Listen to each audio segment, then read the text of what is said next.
रामकृष्ण हरी माऊली हे जे झाड आहे ते आहे कानोपात्रेचं. ते आजही आपल्या विठुरायाच्या मंदिरात उभे आहे. तर यामागची कथा माहिती आहे का? तर या व्हिडिओमध्ये आपण कानोपात्रेची कथा काय आहे हे बघणार आहोत. महाराष्ट्र संतांची अखंड परंपरा जपणारी भूमी, जिथे प्रत्येक कणात नामाचं स्पंदन आहे आणि प्रत्येक श्वासात भक्तीची ओढ आहे. पण याच भूमीत एक अशी कथा जन्माला आली जी ऐकताच मन थरारून जातं. एक सुंदर तरुणी, तिच्या एका दर्शनासाठी लोक आतुर होते. पण तिच्या मनात एक वेगळी ज्वाला पेटली होती.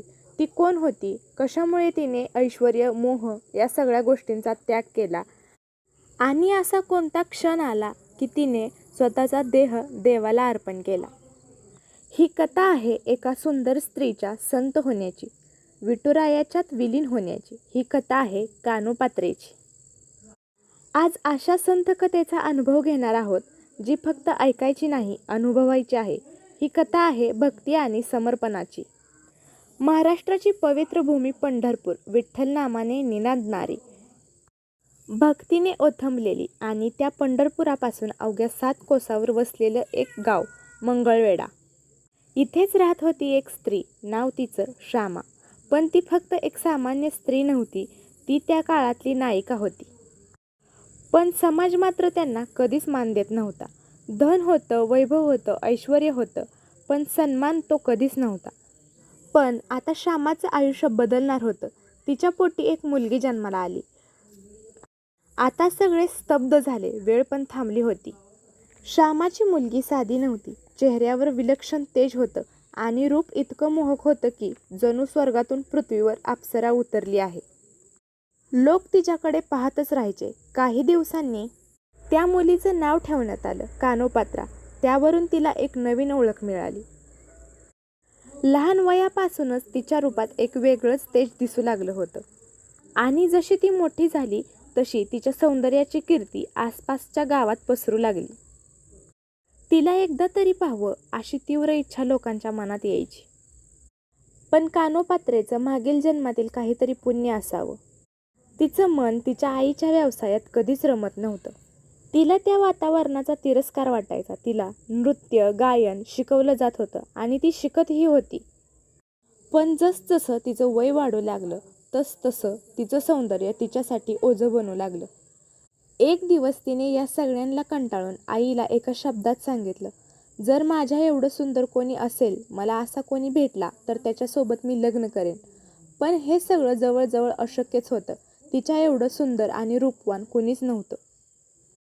कानोपात्रेच्या या सौंदर्याची कीर्ती ऐकून एका मंगळवेढ्यातल्या माणसाने तिला संदेश पाठवला, मला तुझं सौंदर्य आणि नृत्य बघायचं आहे.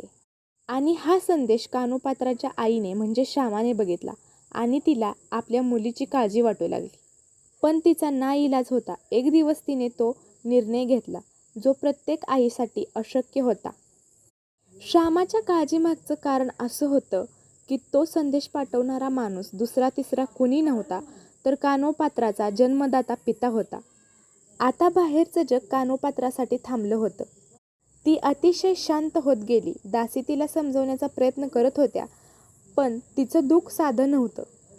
आणि त्या रात्री ती एकटीच देवासमोर बसली, हात जोडले, डोळे मिटले आणि ओठावर फक्त एकच नाम उमटलं, ते म्हणजे विठ्ठल. कानोपात्रा पहिल्यांदाच इतक्या मनापासून नामस्मरण करू लागली. ओठावर विठ्ठलाचं नाव येऊ लागलं. जणू ती आपलं सगळं दुःख त्या नामात विलीन करत होती. वेळ कधी निघून गेली हे तिला समजलंच नाही. रात्र निघून गेली पण तिचा जप मात्र थांबला नाही. आता तिचं मन शांत होऊ लागलं. तिच्या मनावर भक्तीचं गार वारं पडलं होतं. तिला आता विश्वास बसला होता, कोणीतरी आपलं रक्षण करेल. असा विचार करत पहाटेच्या वेळी तिला झोप लागली. तेवढ्यात तिच्या कानावर एक स्वर पडला. टाळांचा नाद, भजनांचा गजर, विठ्ठल विठ्ठल. हे सगळं ऐकून ती दचकून जागी झाली. बाहेर अभंगाचा आवाज येत होता. ती उठून बाहेर आली आणि तिनं पाहिलं, गावातून वारकऱ्यांची दिंडी जात होती. तो दिवस आषाढी एकादशीचा होता आणि ते वारकरी पंढरपुराकडे चालले होते. त्यांचा आनंद पाहून कानोपात्रेला प्रश्न पडला, हे लोक इतके आनंदी कसे? ज्या नावाने तिला रात्री आधार दिला होता तेच नाव आता तिच्या जीवनाचा आधार होणार होता. आणि आता तिचं रक्षण करणार होता स्वतः विठ्ठल. आणि त्या वारकऱ्यांच्या सोबत एक म्हातारी तिच्या ओळखीची होती. ती म्हणजे हौसा. कानोपात्रेने तिला विचारलं, कुठे चालला आहात तुम्ही सगळे? तिने शांतपणे उत्तर दिलं, पंढरपूरला, विठुरायाच्या दर्शनाला. कानोपात्रा म्हणाली, पण मी तिथं जाऊ शकते का? हौसा तिच्याकडे प्रेमाने बघून हसली आणि म्हणाली, देवाच्या दर्शनासाठी जन्म महत्त्वाचा नाही, तर भक्ती पुरेशी आहे. विठुरायाच्या दरबारात जात-पात असा कोणताही भेदभाव नाही. जो त्याच्या नावाने येतो तो त्याचा होतो. त्या क्षणी कानोपात्रेने ठरवलं, ती या सगळ्या बंधनातून मुक्त होणार आहे. ती विठ्ठलाला शरण जाणार आहे. हौसाच्या मदतीने तिने एक योजना आखली, ती म्हणजे घर सोडून जाण्याची. सगळं गाव शांत झोपलं होतं. त्याच काळोख्यात कानोपात्रा दासीचा वेश घेऊन मंगळवेढा सोडून पंढरीला निघाली, कोणालाही न सांगता. कारण ती आता एकटी नव्हती. तिच्या मनात विठ्ठलाचं नाव होतं. ती आता एक भक्त बनली होती. काही वेळात ती पंढरपुरात पोचली आणि तिथे तिचे पाऊल विठ्ठल मंदिराकडे निघाले आणि तिथं तिने विठ्ठलाचं दर्शन घेतलं. आता तिचं मार्गदर्शन स्वतः विठ्ठल करणार होता. तिच्या डोळ्यातून अश्रू वाहू लागले आणि तिथे तिने स्वतःचं जीवन विठ्ठलाला अर्पण करून तिनं भक्तीचा मार्ग स्वीकारला. तिच्या ओठावर आता फक्त एकच नाव होतं, ते म्हणजे विठ्ठल. आणि आता तिच्या मनातून अभंग निघत होते. सगळ्यांना वाटत होतं ती एका गरीब शेतकऱ्याची मुलगी आहे आणि तिला भक्तीचं खूप वेड लागलेलं आहे. पण तिचा भूतकाळ कोणालाही माहिती नव्हता. पण जिथे भक्ती असते तिथे परीक्षाही असते. एकीकडे मंगळवेढ्यात परिस्थिती वेगळीच होती.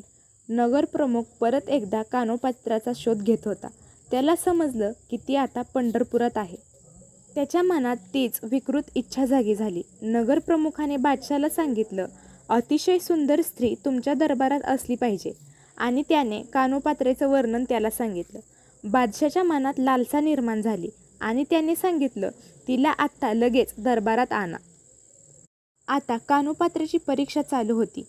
काही क्षणात बादशाचे सैनिक विठ्ठल मंदिरात आले.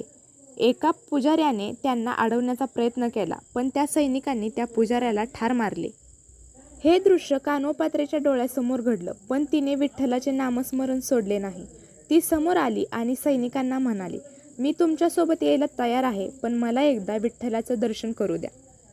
असं म्हणत ती विठ्ठलाच्या पायाशी येऊन रडू लागली आणि आपल्या भक्ताचं दुःख विठ्ठलाला सहन झालं नाही. आणि त्याच वेळी चंद्रभागेला अत्यंत मोठा पूर आला आणि त्या पुरामध्ये त्या बादशाचे सैनिक वाहून गेले. आणि जेव्हा भक्त कानोपात्रेच्या जवळ आले होते तर तेव्हा तिचा मृत्यू झाला होता. पण जिथं तिचा देह पडून राहिला तिथं एक अतिशय सुंदर झाड उगवलं होतं आणि त्या झाडाला कानोपात्रेचं नाव देण्यात आलं. आणि आजही ते झाड विठ्ठल मंदिरात अगदी जोमाने आणि मानाने उभं आहे. तर ही अशी परीक्षा होती कानोपात्रेची. तिचं जीवन अतिशय खडतर होतं, पण मनात विठ्ठल भक्तीची ओढ होती. त्याच भक्तीमुळे कानोपात्रा आज विठ्ठल मंदिरात आपलं मानाचं स्थान मिळवून उभे आहे. आणि हे कानोपात्रेचं झाड विठ्ठल मंदिरात आजही आहे. ते झाड सुकलं आहे, पण वारकऱ्यांनी त्या झाडाला साकळ्यांनी बांधून ठेवलं आहे. जय जय राम कृष्ण हरी.